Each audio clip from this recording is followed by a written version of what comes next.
સુરત મહાનગરપાલિકાએ દેશમાં પહેલી વખત ગ્રીન વ્હીકલ પોલિસી લોન્ચ કરી છે। કેન્દ્રીય મંત્રી સી.આર. પાટીલે સુરતના ઇન્ડોર સ્ટેડિયમમાં આ પોલિસીનું ઉદ્ઘાટન કર્યું છે। આ કાર્યક્રમમાં ગૃહ રાજ્યમંત્રી હર્ષ સંઘવી, મંત્રી મુકેશ પટેલ સહિત સાંસદ સભ્યો, ધારાસભ્યો અને મનપા અધિકારીઓ હાજર રહ્યા હતા।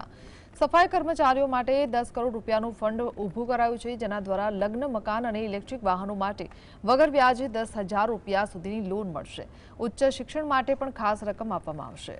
सूरत महानगरपालिकाए एनवायरमेंट फ्रेंडली इनिशिएटिव्स अंतर्गत ग्रीन व्हीकल पॉलिसी નું અમલીકરણ કરવાનું આયોજન કર્યું છે। ઇલેક્ટ્રિક વ્હીકલ કરતાં પણ એમનો વ્યાપ વધારે છે।